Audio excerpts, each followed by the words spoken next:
and there. And since that's really all I post on this app anymore, I wanted to make one specifically talking about the suicide/crisis line 988. Call, text, or chat 24/7. I shout them out a lot when people tell me they're going through certain things, whether it be suicidal ideations, if they're going through alcohol abuse, drug abuse, or if they're just feeling lonely.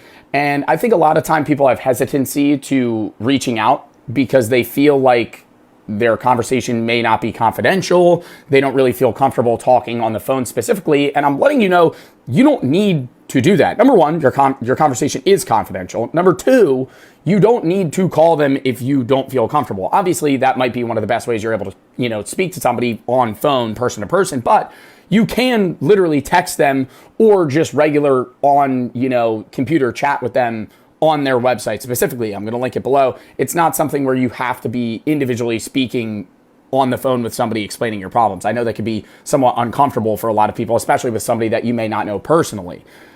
And the 988 hotline isn't just if you're feeling depressed. It's a crisis line for a multitude of things. If you're going through alcohol abuse, if you're feeling lonely, if you're going through mental stress, in a very extreme manner, you can reach out to the crisis line. It doesn't just need to be, you're on your last wit. This is the last thing that you're doing. Obviously, they're there for that as well.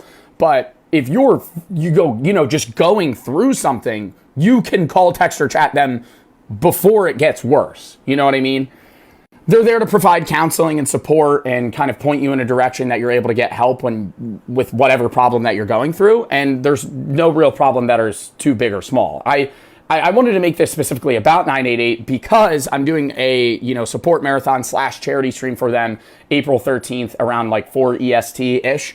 And we're just going to be, kind of talking about 988, doing a bunch of things around the crisis hotline / suicide hotline specifically. And I just want you to know, the viewer, that you should not feel like you're a burden for reaching out. And you shouldn't feel nervous to reach out either, because it's not just on the phone. Obviously, you can call them on the phone as well, and that might be one of the easier ways to convey what you're going through. But you can text and chat 24/7. That's all I wanted to say. Thank you guys for watching. I hope you guys are doing well. And if you're going through something, make sure you get the help you need. Peace.